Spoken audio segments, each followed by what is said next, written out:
मेरे भाई, एक सेकंड के लिए ये सोचना कि जब भी कोई तुम्हारे ऊपर टॉन्ट मारता है, तुम्हारे ऊपर कमेंट पास करता है, तुम रिएक्ट क्यों कर देते हो उनके ऊपर? क्यों तुम अपना प्रीशियस टाइम उस अनइम्पॉर्टेंट पर्सन के पीछे जाया कर रहे होते हो जिसका तुम्हारे लाइफ में कोई काम नहीं है?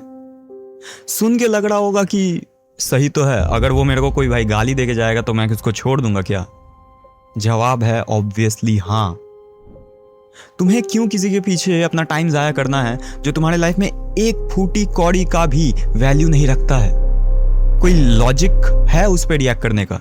मेरे दोस्त, हर चीज पे रिएक्ट नहीं करते, क्योंकि एक असली मर्द कभी रिएक्ट नहीं, रेबिलियन करता है। और आज की इस वीडियो में मैं तुमको यही बताने वाला हूं कि क्यों एक असली मर्द हर चीज पे रिएक्ट नहीं करता और क्यों तुम्हें नहीं करना चाहिए। जो लोग नॉन चैलेंट होते हैं ना, वो कोई एक एटीट्यूड से बड़े इंसान नहीं होते हैं। उनका दिमाग ही ऐसे वायर्ड हो जाता है कि उन्हें रिएक्ट करना लॉजिकल ही नहीं लगता है। उनके ब्रेन के लिए ये एक इलॉजिकल एक्टिविटी है। जब भी तुमको कोई ट्रिगर करता है, तुम्हारा ब्रेन दो पार्ट को एक्टिव कर देता है। अगर सीधी भाषा में कहूं तो दो पार्ट आपस में लड़ने लगता है। एक है प्रीफ्रंटल कॉर्टेक्स और एक है एमिगडाला। सबसे पहले एमिगडाला को समझते हैं। एमिगडाला आपका प्रिमिटिव अलार्म सिस्टम है। इसका काम यह है कि जब भी खतरा देखो तो रिएक्ट कर दो। प्रॉब्लम यह है कि एमिगडाला बहुत पुराना सिस्टम है। प्रॉब्लम्स का मतलब तब शेर होता था, इंसल्ट नहीं। तो अभी के टाइम पे अगर ये एक्टिव हो रहा है तुम्हारा, तो ये तुम्हें ट्रिगर ही करेगा, रिएक्ट ही करवाएगा। एट द सेम टाइम हम लोग के पास प्रीफ्रंटल कॉर्टेक्स भी है, जो लॉजिकल ब्रेन के नाम से भी जाना जाता है, जो इमोशनल नहीं है, वो लॉजिक के हिसाब से डिसीजन लेता है। प्रीफ्रंटल कॉर्टेक्स, इसे अच्छे से समझते हैं। प्रीफ्रंटल कॉर्टेक्स आपका दिमाग का वो हिस्सा है जो इमोशनलेस है। वो लॉजिक से सोचता है, एक प्रॉब्लम देखते ही एनालाइज करता है, उसके बाद उसको समझता है, देन कोई डिसीजन लेता है जो तुम्हारे लिए वेल एंड गुड है उस सिचुएशन के लिए। अगर इस पूरे सिचुएशन को हम लोग एनालाइज करें तो हम लोग को ये पता चलेगा, जब भी कोई भी प्रॉब्लम या फिर इंसल्ट तुम्हारे आगे फेंकी जाती है, तुम्हारे ब्रेन के दो पार्ट एक्टिव होते हैं। एक है प्रीफ्रंटल कॉर्टेक्स, एक है एमिगडाला। दोनों आपस में लड़ रहे होते हैं। जो जीतता है उसी के ऊपर तुम्हारा रिएक्शन चला जाता है। एंड ऑब्वियसली अगर तुम रिएक्ट करते हो, जो कि मैक्सिमम लोग करते हैं, तो उनका एमिगडाला ज्यादा स्ट्रांग है, उनका इमोशनल ब्रेन ज्यादा स्ट्रांग है। इस सिनेरियो को साइंस की भाषा में एमिगडाला हाईजैक कहते हैं। लिटरली आपका दिमाग किडनैप हो जाता है आपके इमोशंस के द्वारा, एक्चुअली एमिगडाला के द्वारा। अब समझने वाली बात यह है कि जो लोग इन सिचुएशंस में रिएक्ट नहीं करते, वो एक्चुअली इमोशनलेस नहीं होते या फिर उनमें एटीट्यूड नहीं होता। वो एक्चुअली इतने ज़्यादा ट्रेंड होते हैं अपने दिमाग से कि उन्हें रिएक्ट करना लॉजिकल नहीं लगता है। मतलब फील तो सब कुछ होता है, बट वो प्रायोरिटी ही नहीं देते उस चीज़ को। वो अपने इमोशंस को सेकेंडरी बना देते हैं, अपने लॉजिक को प्राइमरी सेक्शन में रखते हैं। बट सबसे बड़ा क्वेश्चन ये आता है कि हमें नॉनचैलेंट बनना ही क्यों है? क्या बेनिफिट देगी ये हमें? वो क्या है, मैं तुम्हें अभी बताता हूँ।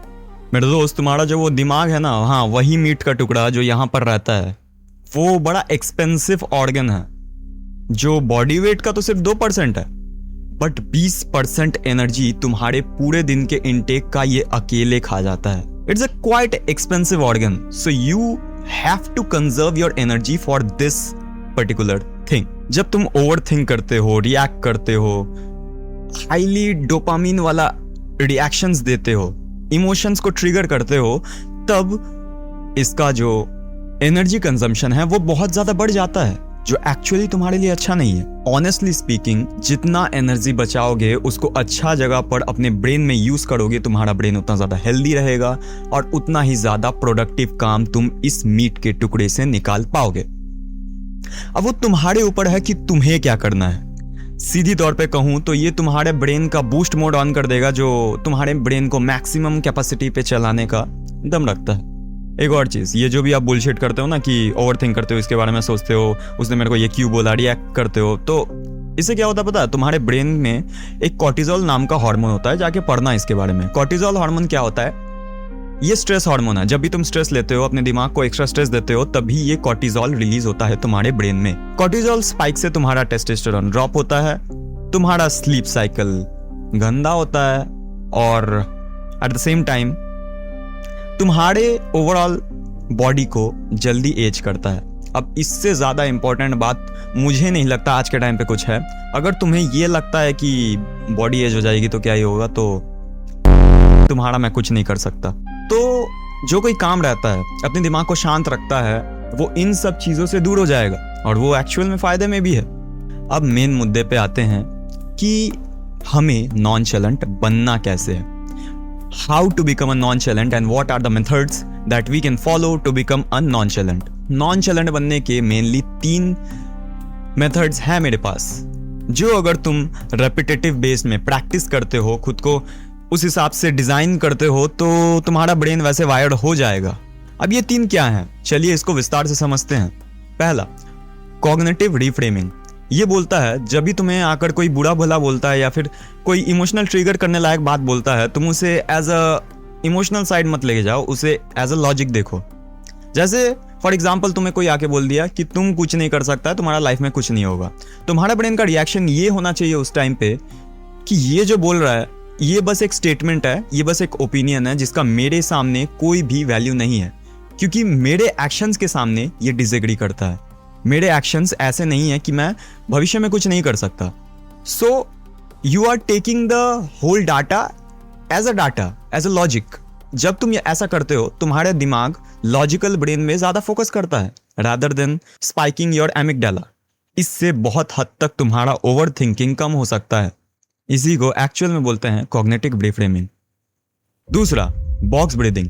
ये तुम्हारे ब्रेन का सबसे ज्यादा इफेक्टिव मेथड है इंस्टेंटली शांत होने का। जब भी तुम्हारे सामने कोई ऐसा सिचुएशन आए जहां पर तुम्हें बहुत ज्यादा गुस्सा आ रहा है, तुम्हें क्या करना है, एक लंबी सांस अंदर लेनी है, 4 सेकंड तक होल्ड करना है एंड देन छोड़ देना है।